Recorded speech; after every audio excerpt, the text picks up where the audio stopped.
cette page News NBA.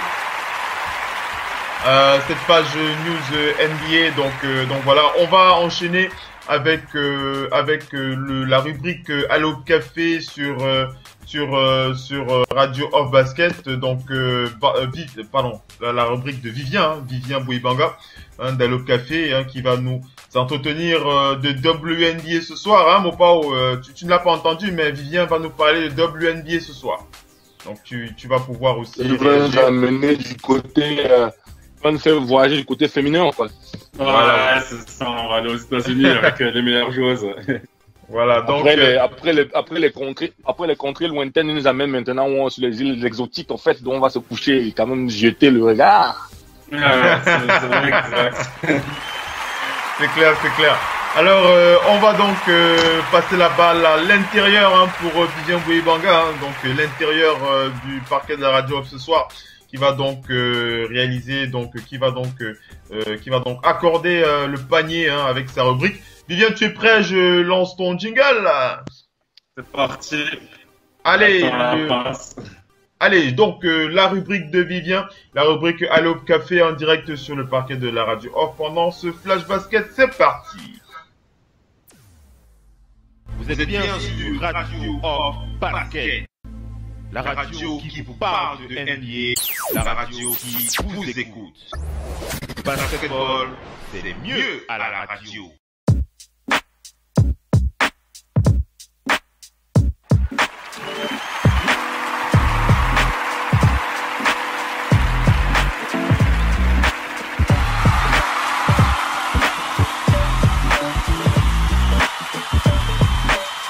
Allez, c'est parti pour la rubrique Allo Café de Vivien Bouibanga tous les vendredis soirs sur Radio Off Basket.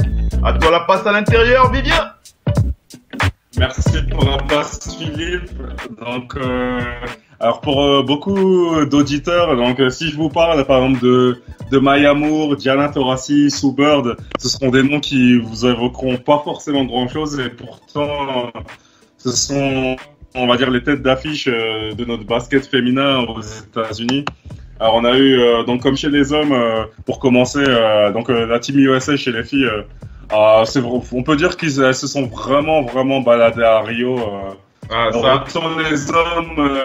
Les hommes ont eu par exemple des matchs un petit peu étriqués. Ils ont gagné de 2-3 points en poule, mais les filles, il n'y a vraiment pas eu de suspense. En général, les matchs ils étaient pliés en début de troisième quart-temps. Et même contre nos Françaises qui ont pu résister une mi-temps en demi-finale, la deuxième mi-temps, il y a eu un 10-0, c'était plié. Mais là, du coup, on va parler un petit peu de la WNBA parce que, alors finalement, la WNBA pour le grand public, ça me rappelle un petit peu moi, il y a 15-16 ans, quand je suis tombé un peu dessus, c'est que, du coup, au début des années 2000, j'étais un petit peu à cette même période. Je me souviens, c'était du coup août 2000, un petit peu, c'était la période où il y avait les JO. Alors à l'époque, ça se terminait un peu plus tard. Puis en attendant la saison de NBA, je cherchais un peu quoi regarder. Donc, à dire la proie, ça m'enchantait pas tant que ça. Je regardais un petit peu tous les championnats européens. Puis j'ai commencé à regarder un petit peu la WNBA. Alors au début, quand NBA, forcément, on a un petit peu ce côté, on va se dire, on va pas avoir de dunk, ça clairement. Ce qui décourage beaucoup de personnes, c'est un petit peu l'absence de dunk. Mais finalement, je trouve que bizarrement, je ne m'attendais pas spécialement à aimer à l'époque quand j'ai commencé. Il y a eu beaucoup de très grandes joueuses. Alors, on va maintenant entrer donc, un petit peu pour expliquer le format de cette saison 2016. Alors, en WNBA, ce qui se passe, c'est qu'ils n'ont pas des saisons de 82 matchs, mais de 41 matchs. Donc, ce sont des demi-saisons et la plupart du temps, les joueuses sont obligées de jouer en Europe ou de jouer même en Chine, du coup. Donc, alors, en WNBA, c'est beaucoup plus flou comme format, mais cette année, il y a 41 matchs. Là, avant les Jeux, elles en ont joué à peu près 25. Donc, là, ça reprend ce soir. Ça reprend ce soir avec la première affiche, le champion en titre, les Minnesota Lynx qui joueront contre Connecticut Sun. Alors pour expliquer aussi pour les auditeurs, quand on parle de basket féminin, Si vous cherchez une place aux États-Unis qui est une place mythique, c'est la ville de Connecticut, parce qu'ils ont la meilleure université qui s'appelle UConn, donc l'University of Connecticut. C'est là d'où est l'entraîneur de Team USA chez les femmes. Donc chez les hommes, on a chez Duke, et chez les femmes, on a Geno Auriemma qui est une légende qui a formé à peu près toutes les meilleures joueuses de basket. Quasiment, à part l'exemple Lisa Leslie, on peut dire qu'il a formé toutes les meilleures joueuses depuis 20 ans. Donc voilà, c'est Connecticut, c'est vraiment une place mythique, donc ce sera une première affiche. Et là, ce qui se passe, c'est que donc là, il va rester quelques matchs et après, en fait, la WNBA là cette année, ils entrent dans leur 20e saison. Donc à l'époque, quand David Stern avait approuvé la première saison en 97, beaucoup de gens pensaient que ça allait faire 1 ou 2 ans, puis que ça allait disparaître très très vite. Au final, ça a réussi un petit peu à durer grâce à quelques joueuses qui ont un petit peu émergé, dont notamment Lisa Leslie qui a été très très souvent l'emblème de cette ligue, à tel point qu'il y a une époque qu'on disait que c'était un petit peu la Jordan féminine, qui oui, c'est un petit peu Lisa Leslie, c'est juste Lisa Leslie. Ouais, c'est vrai que c'était pour présenter, c'était un petit peu une pivot d'1m96 qui faisait tout, qui pouvait te mener la balle, shooter à 3 points. Donc elle a une carrière entre 97 et 2009. Voilà, elle avait gagné 2 titres WNBA, elle avait été 3 fois. Elle a eu beaucoup moins de titres que Jordan, mais elle avait vraiment marqué le coup individuellement, surtout dans la ville de Los Angeles, où là-bas c'est une vraie légende, et pour le coup même c'est une fille qui a fait même beaucoup d'apparitions dans le milieu du cinéma. C'est ce qui est très basket féminin, mais elle a fait dans un film qui est assez célèbre qui s'appelle Love and Basketball. Ceux qui connaissent un petit peu, c'est un film de basket. Elle a fait une apparition dedans et dans plein de choses, donc ça montre un peu ce qu'elle a réussi à faire.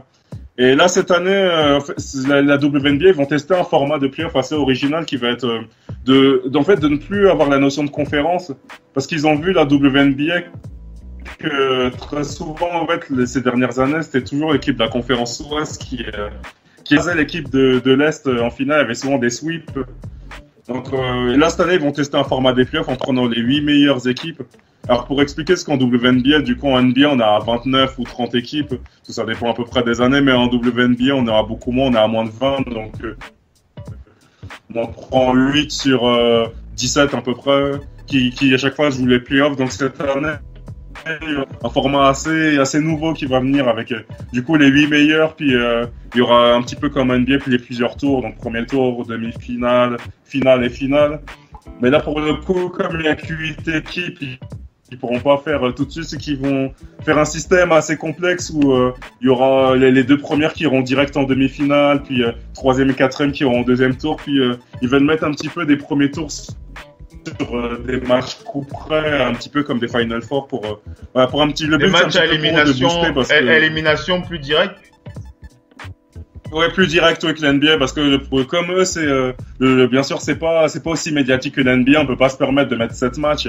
Sinon les gens ils vont pas suivre 7 matchs. C'est pour ça qu'ils veulent mettre un truc plus direct, plus Final Four que là on verra comment ça va se passer fin septembre. Je pense que ça peut être intéressant. Donc là, pour un petit point rapide sur le classement, on va dire pour ceux qui suivent pas, on va dire que là, cette année, on a eu l'équipe des Los Angeles Sparks qui domine la saison avec 21 victoires et 3 défaites. Et ils sont suivis de très très près par le champion en titre qui est Minnesota Lynx, qui est à 21-4, 21-3, 21-4. On a vraiment ces 2 équipes qui se détachent totalement du reste. Et cette année aussi, on a eu l'arrivée d'une nouvelle équipe qui est une équipe à Dallas, qui s'appelle les Dallas Wings. Bon là, cette année, ils sont un peu au fond du classement. Et voilà, en tout cas, Mark Cuban et tous ses associés, ils ont voulu s'associer un petit peu à ce basket féminin, ce qui prouve un peu que ça monte un petit peu totalement, ça monte petit à petit. Ça, c'était un peu le point sur le classement. Ensuite, les joueuses à suivre. Alors, je dirais les joueuses à suivre. En gros, je pense qu'on prend tout simplement les 12 joueuses qui étaient à Team USA.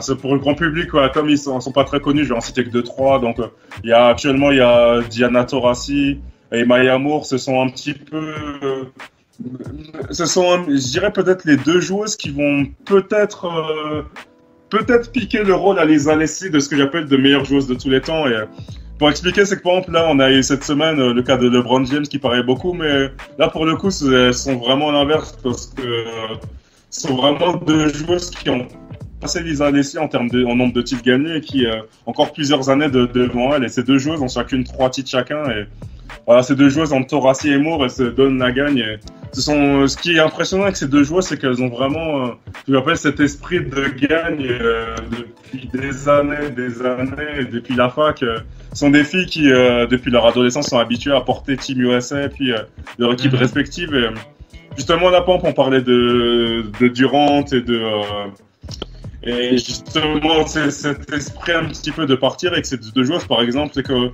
en WNBA, justement, ce qui est bien, c'est qu'une équipe, il y a les très grandes stars, elles changent très rarement d'équipe, en fait. Ce qui est bizarre, c'est que souvent, elles prennent une franchise et on sait que voilà, on va s'adapter. Lisa Leslie, personne n'aurait pu l'imaginer quitter Los Angeles. Là, Maya Moore, elle joue depuis 2011. Là, actuellement, personne n'imagine quitter Minnesota. Et Diana Taurasi, elle est à Phoenix depuis 2004. Et c'est pareil, elle reste. Et finalement, en fait, c'est ce que c'est une des raisons qui a fait que j'ai commencé à finalement bien aimer la WNBA. C'est que finalement, les éléments, je trouvais qu'on a un petit peu dans la NBA, notamment des joueurs, je l'appelle des joueurs immatures en NBA comme des DeAndre Jordan. C'est que je trouve qu'en WNBA, ce qui se passe, c'est que au niveau de la formation, les joueurs, souvent, elles font 4 ans à l'université. Et après, quand elles arrivent en WNBA, elles ont vraiment une palette de jeu très intelligente. Et finalement, on va pas avoir les dunks surpuissants, les alley-oops, mais voilà, enfin, en WNBA, par exemple, quelqu'un qui fait un airball au lancer franc, ça n'existe pas, par exemple. Ça n'existe pas du tout. Et les lancers francs, on peut dire que la plupart des joueurs, elles sont même au-dessus des 80%. Donc, même les joueuses à 60%, même des pivots, ça n'existe pas. Il y a pas mal de joueuses à suivre. Voilà, je donnais 2 exemples de joueurs assez majeurs. Donc voilà, c'est une petite présentation. Il y a aussi, donc le point suivant, c'est ce qui a permis à la WNBA de suivre. Bon, c'est un petit peu un business américain, c'est ce qu'il appelle les sponsors. Alors finalement, bon, au début, ça a mis vraiment beaucoup de temps. Ce qu'on voit, c'est qu'au début, pendant des années, la WNBA, elle arrive à 97. À l'époque, Nike, forcément, il y avait encore Sa Majesté qui dominait avec Chicago. Donc, forcément, les marques pendant très longtemps, ils misaient plutôt chez les hommes et chez les femmes, il n'y avait rien du tout. Mais on a eu un vrai changement, je trouve, au début des années 2010. Et le premier qui a innové, du coup, c'est Michael Jordan avec sa marque Air Jordan. Et en 2011, ils ont signé, du coup, Maya Moore, une fille dont je parle quelques instants, parce qu'ils l'ont signé en 2011 parce qu'ils ont vu vraiment qu'elle avait un talent exceptionnel. Et cette joueuse, en fait, partout où elle passait, elle gagnait. Et quand on voit sa biographie, c'est qu'en fait, pour quelqu'un qui taperait sur Wikipédia son nom, c'est que c'est une fille qui, depuis le lycée, est habituée à gagner tout le temps, que ce soit en club ou en sélection. Air Jordan a commencé ça et aussi du coup Nike qui s'y est mis. Il y a une pub Nike qui est très très intéressante avec je crois Kobe, LeBron, mais qui date d'1 an, et dans la pub à un moment on voit Elna Deledon qui est une grande blonde qui joue à Chicago, elle aussi qui est une très très grande joueuse actuellement de 26 ans. Et voilà, et on voit que dans les pubs Nike il y a de plus en plus de filles parce qu'ils ont vu un petit peu ce talent. Et puis aussi, je pense que s'ils ont mis, c'est que je pense qu'ils ont vu qu'en NBA, mais je dirais que les athlètes sont très athlétiques, mais il y a un peu moins de maturité. Et ils se sont rendus compte finalement que quand ils misaient sur des athlètes féminines, elles sont moins médiatiques, mais en termes de basket pur, souvent elles déçoivent moins. Et il y a moins de joueuses comme ça qui partent au check. En WNBA, en tout cas, quand des joueuses perdent en finale de conférence comme Durant, on peut se dire que l'année d'après, elles reviennent. Donc, il y a pas mal de joueuses. Donc, il y a Taurasi, il y a Sue Bird. Sue Bird, pour présenter un petit peu aux auditeurs, j'appelle la meilleure meneuse de tous les temps. Et, par exemple, quand les États-Unis, ils ont joué la France chez les filles, les filles, on va dire, ont pris, l'équipe de France a pris un écart pas trop important de 19 points parce que Sue Bird était blessée pour la demi-finale. Mais si elle était là, je pense qu'on en aurait pris 30 ou 40. Et il y a aussi Adidas qui a misé sur Candace Parker, donc la star des Los Angeles Sparks, donc celle qui domine la WNBA.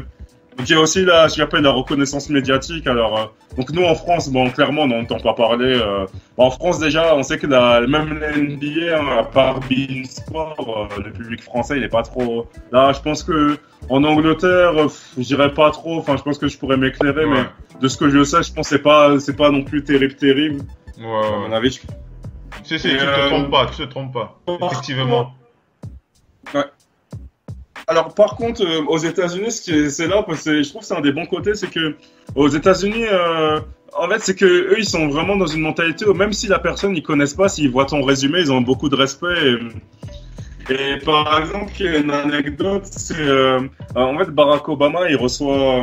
Alors en 2013, il avait reçu justement Maya Moore et les Minnesota Lynx quand ils avaient gagné un titre WNBA.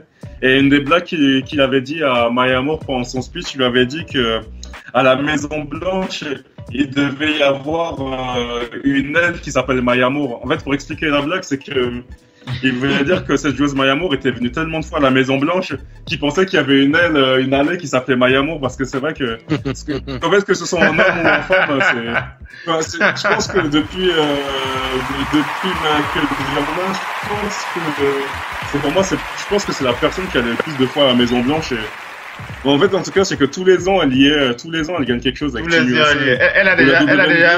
Elle a déjà sa tente plantée là-bas. Ah ben oui, là, elle y est vraiment tout le temps. Et pourtant, elle est née en 89, donc là, elle a 27 ans. Et elle a déjà 3 titres à 27 ans, alors 4e. Et je pense que si elle atteint 4 ou 5, elle pourra peut-être s'affirmer comme la meilleure de tous les temps. En tout cas, elle a encore beaucoup de belles années dans son jeu. Et en tout cas, pour préciser, c'est une arrière ailier qui est autour d'à peu près 1m80, qui est vraiment très complète et qui a aussi un gros shoot à 3 points. Mais ce qui marque vraiment, c'est vraiment cette volonté de gagner, et c'est pour ça que Jordan l'a signé tout de suite. Et c'est ça qui a été très fort, c'est de voir Air Jordan signer sa marque. Une joueuse qui était même pas encore en WNBA, qui était encore universitaire en 2011. Ça montrait le respect et le potentiel que Sa Majesté a senti de cette joueuse. Il y a aussi Mambla Magic Johnson, c'est lui le propriétaire de l'équipe de Los Angeles. Quelque part, par exemple, Magic, je pense qu'il y a 10 ans, si on lui avait demandé de prendre cette équipe, de posséder, je pense qu'il aurait rigolé, mais par exemple, aujourd'hui, je dirais même que Los Angeles, ça sauve un petit peu sa carrière en tant qu'entrepreneur, parce que les Lakers, il a été un petit peu écarté il y a quelques années, donc finalement, là, on se rend compte que la WNBA, ça sauve un petit peu des gens comme Magic. Alors au niveau de la diffusion, par contre, alors aux États-Unis, je sais qu'ils diffusent pas mal sur ESPN. Et là sur ESPN, ils diffusent pas mal. Je sais que du coup, les anciennes joueuses comme Lisa Leslie, elles sont même consultantes. Donc ça, c'est vrai qu'aux États-Unis, finalement, ça fait sa place petit à petit. Même si ce qu'on voit, c'est qu'il y a beaucoup sur les réseaux sociaux de commentaires assez drôles sur les joueuses, qu'on leur demande de retourner en cuisine, de faire les ménages. Et voilà, à chaque fois, elles se prennent des commentaires comme ça. Bon, c'est assez drôle, mais ils ont aussi créé un League. Donc en NBA, on a un League Pass sur Internet pour voir tous les matchs. Mais forcément, je crois qu'en NBA, le League Pass, il doit être autour peut-être de 300 € la saison. En WNBA, il a 15 €, quoi. Donc ça prouve aussi que finalement, c'est pas encore bien installé, mais ça vient petit à petit. Ensuite, alors on va parler, dans les derniers points, on va parler de ce qu'on appelle des Hall of Fame. Alors, j'ai cité quelques joueuses du coup qui sont entrées au Naismith Hall of Fame. Donc, il y a eu, en 2010, il y a eu Cynthia Cooper qui est entrée au Hall of Fame. Alors, Cooper, c'est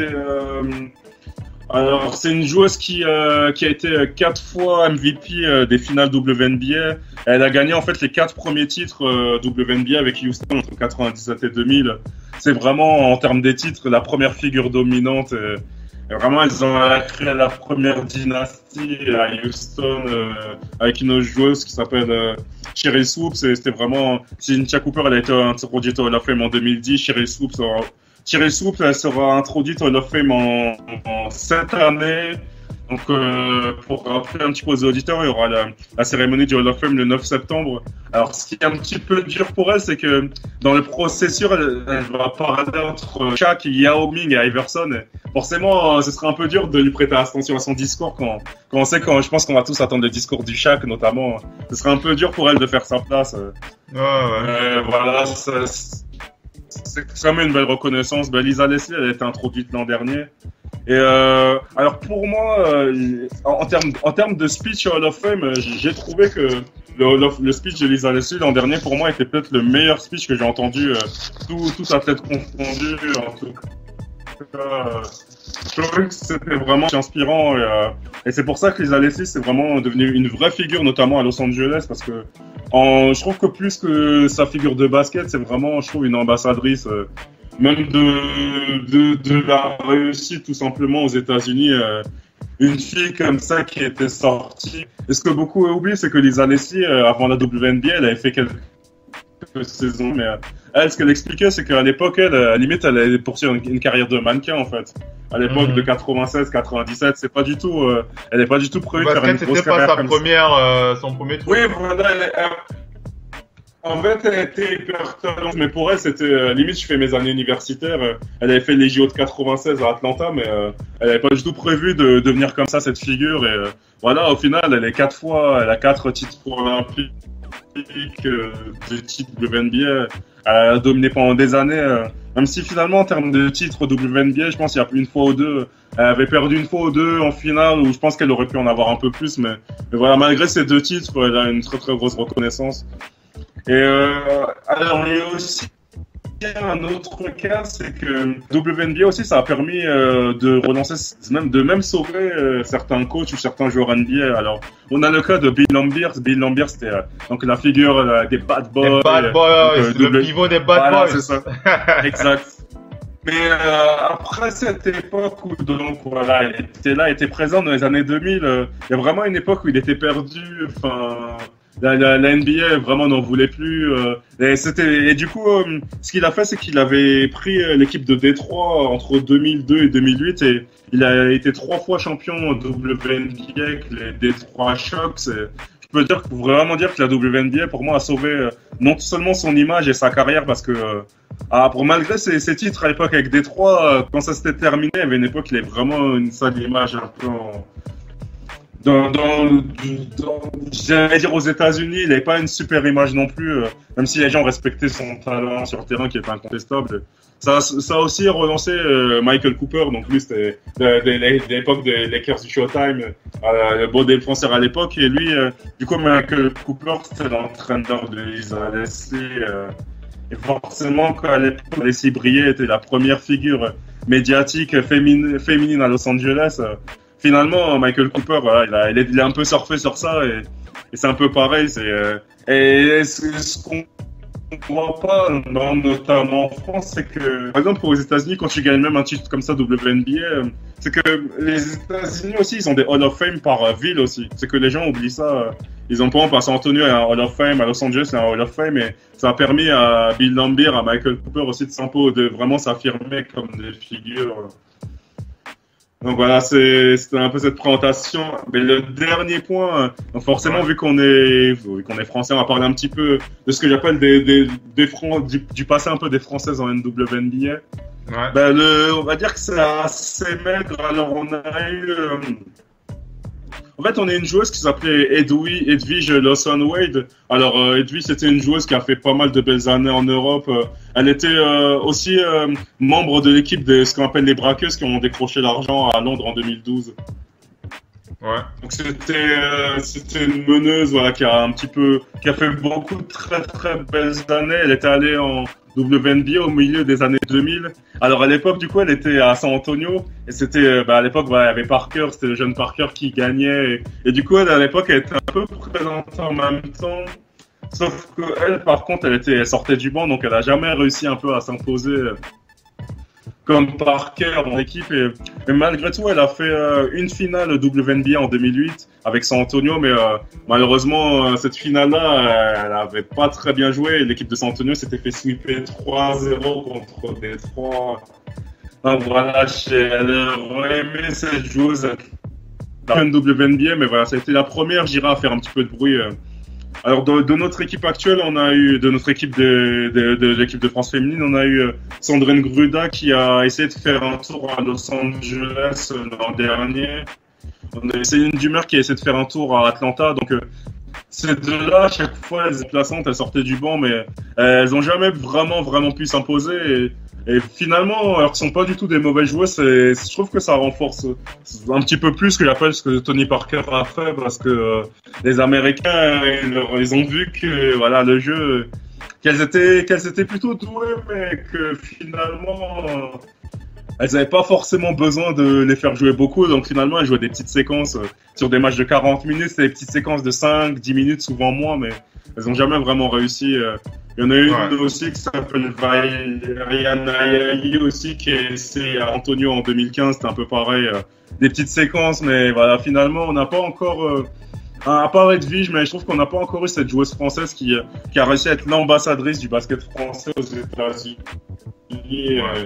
Et là, les Françaises mises sur deux jeunes qui s'appellent Olivia Poupa et Marie Johannes, qui ont été deux jeunes là de 22 ans qui ont bien compensé l'absence de Céline Dumer.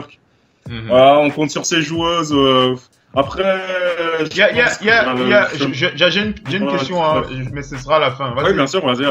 En fait, c'est juste quand tu as parlé de certaines joueuses françaises, je demandais des nouvelles de Cha Chuang. Oui, Cha Chuang, alors là, elle avait une saison, elle s'était blessée. Elle s'est fait une rupture des ligaments, mais là, elle va revenir. Et du coup, cette année, elle va jouer à Bourges, en France. Ah, c'est une joueuse qui a que 25 ans, donc peut-être que Cha Chuang peut être cette joueuse.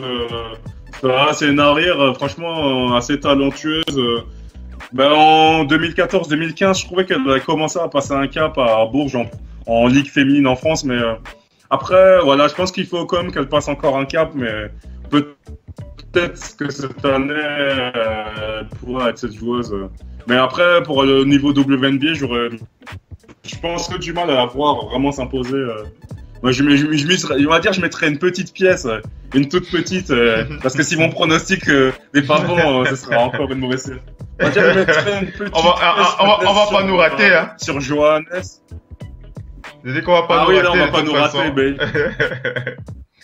je dirais, je pense que Marine Johannes a le talent pour faire quelque chose en WNBA. Et par exemple, il y avait ce qui est intéressant avec cette joueuse, c'est que du coup, elle était en équipe de France, elle sortait du banc, et quand elle a fait la demi contre Team USA, limite c'est l'une des meilleures marqueuses du match, des deux équipes confondues, et elle a fait une action où elle a crossé une américaine, elle lui a mis un shoot à 3 points façon Steph Curry, mais du coup c'est en plus dans sa manière de jouer, je trouve qu'elle a vraiment une manière de jouer un peu à la Steph Curry, où elle shoot un peu très vite, parfois trop vite, mais elle est vraiment pleine de talent. Et pour présenter un petit peu cette joueuse, c'est que quand elle est arrivée en équipe de France, elle est arrivée entre 2015 et 2016, beaucoup d'observateurs ont dit que avec elle, on avait enfin du spectacle en équipe de France. Donc ça montre un peu le niveau qu'elle a apporté en bleu. Donc voilà, je mettrais une petite pièce sur elle, mais en tout cas, la WNBA, ça reprend cette nuit. Puis je pense que mais les playoffs, je pense que honnêtement, ça va être pas si mal. Et même en termes de reconnaissance, il y avait des exemples, c'est que les joueurs NBA viennent souvent voir les playoffs. Et par exemple, il y avait l'an dernier, il y avait une finale très disputée entre Minnesota et Indiana. Et du coup, la joueuse Maya Moore, il y avait le match 3, la série était égalité à 1 partout. Et à 3 secondes de la fin, elle met un panier à 3 points au buzzer. Et le lendemain, il y avait par exemple Chris Paul était à l'entraînement et il imitait ce geste-là. Et le lendemain, par exemple, elle avait eu un appel de Michael Jordan en personne qui l'avait félicité.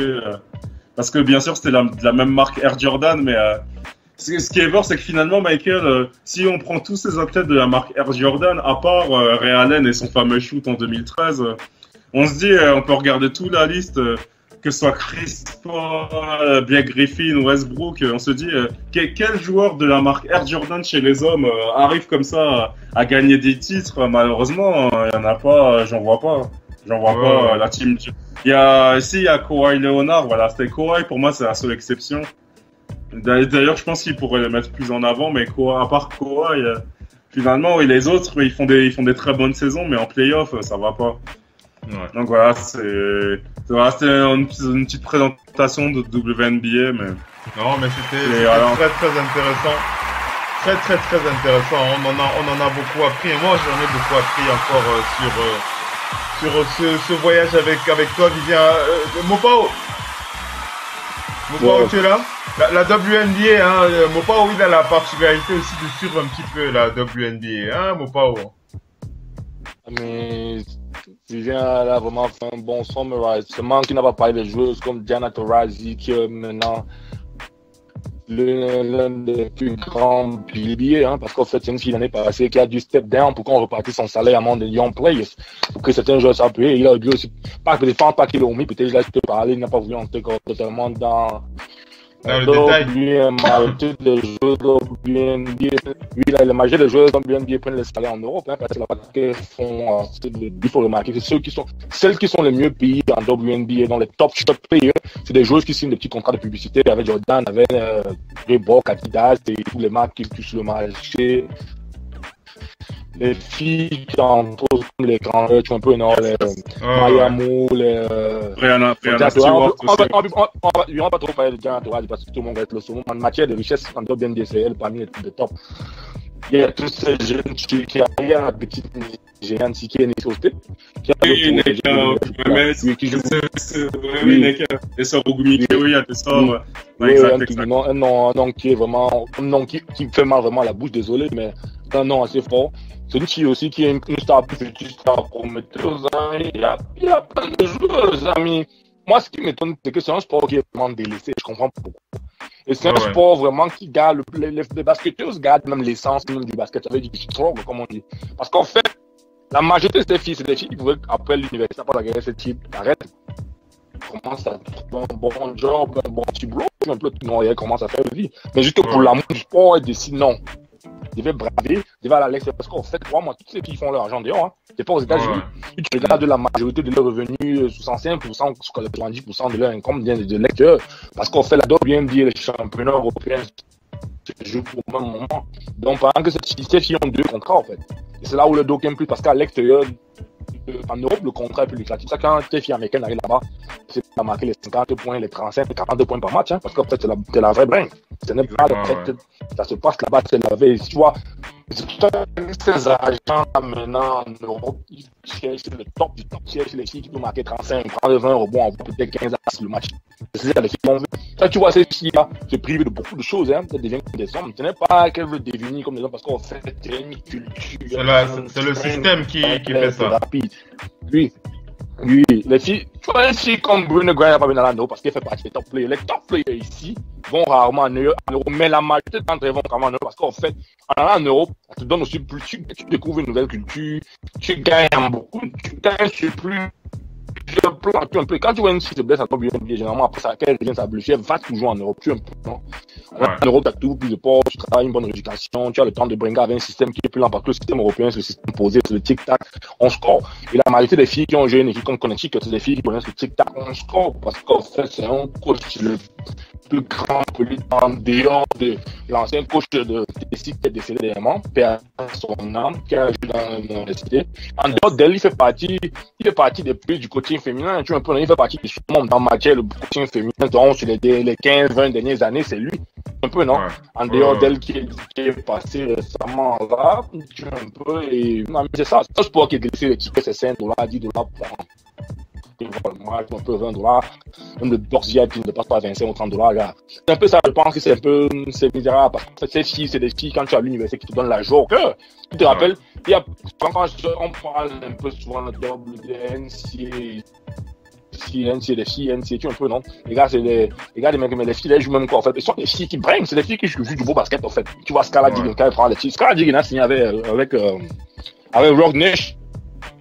Elle joue avec, elle est le Jay-Z. Tu vois, Jay-Z a commencé à entrer dans l'agence de jouer, il a pris Scarlett Diggins, c'est qu'elle est devenue aussi à cause de lui, tu vois, un peu, non? Tous ces petits joueurs qui entrent en NBA, en WNBA, qui essaient de faire le chemin, gars, c'est très important de pousser, de motiver le sport, hein. Je pense que beaucoup de filles qui disent qu'elles jouent à l'extérieur doivent regarder la culture du champion, et ça commence par là-bas. C'est vrai, c'est clair. Donc c'est vraiment un sujet très intéressant et comme l'a dit Vivien, Donc Vivien, tu as dit que ça reprend ce soir. Tu peux donner les horaires pour ceux qui... Bah, ça reprend, on va dire, je vais donner les horaires françaises. On va dire déjà dans 40 minutes, du coup, le match, dans 40 minutes, il y a le match entre Minnesota et Connecticut, puis on va dire à 2 heures, heure française, il y aura pas mal d'autres matchs entre New York, San Antonio, il y a Atlanta, Chicago, puis il va vraiment toute la nuit. Puis il y a un gros match qui a donc 10 heures, ça fait à peu près 4 heures du matin, qui est entre Los Angeles et Seattle. À Seattle aussi, il y a une nouvelle phénomène qui s'appelle Brianna Stewart, qui est, elle c'est la première, je crois, peut-être hommes et femmes confondus, elle a gagné 4 titres et venir en WNBA. C'est la première à avoir fait ça, à gagner comme ça 4 ans. Ah d'accord, ouais, très intéressant. Donc de toute façon, on va... Oui, vas-y, termine. Vas-y, je te coupe pas. Non, vas-y. Oui, j'allais dire, et là déjà, elle fait déjà une saison rookie fantastique, au point qu'elle est presque candidate pour être MVP en tant que rookie, en tant que rookie, quoi. Elle pourrait presque être MVP. Je pense qu'elle sera pas loin du top 3 dans le classement de MVP à la fin de la saison. Ok. Donc ne manquez pas ça, hein. N'hésitez pas, hein, si vous avez un peu de temps devant vous, n'hésitez pas, vous allumez votre télé, vous vous connectez à la WNBA pour voir ce qui se passe de ce côté-là. C'est très intéressant. Oui, mon beau. J'ai oublié, c'est le coach Pat Smith, c'était le nom qui vient dans ma tête. Je dis le nom du coach féminin Pat Smith, c'est le coach qui est décédé qui est décédé en 16 mois de juin cette année. Ah, aussi, donc, la femme, le coach dont je parlais, qui est l'un des femmes qui a impacté la majorité de cette jeune joueuse, hein, qui joue en WNBA, tu vois un peu, non, Pat Smith. Quand je parle comme ça arrivait dans mes mémoires chez Vivien, qui regarde bien le basket féminin, tu vois un peu le truc, non? Parce qu'en fait, elle, c'est une femme qui a transmis assez de choses, hein, parce qu'en fait, le coaching, ce n'est pas forcément le coach qui te coach pendant toute la saison. Le coaching, c'est le coach qui spie pendant une période de ta vie, en fait. Elle a du côté des filles, pendant qu'on appelle un truc qu'on appelle les AAU. Tu vois, le basket aux États-Unis est tellement avancé à un niveau où tu vas faire les AAU. On commence à l'âge de 8 ans, 9 ans, 10 ans. Comme tu vois, les enfants qui jouent le G. Au Cameroun, tu vois un peu, non? On commence très tôt, ils commencent à voyager, c'est autour. Par moment, quand tu vois, tu rencontres ces gens de grands coachs, là. C'est un peu ça. C'est clair. Donc voilà, n'hésitez pas à regarder, hein, si vous avez un peu de temps, ou si vous n'avez pas, vous regardez les rediffusions des matchs, hein, vous pouvez voir la WNBA qui reprend ce soir. Donc très intéressant avec Vivien Bouibanga. Donc c'était très intéressant ta rubrique WNBA ce soir.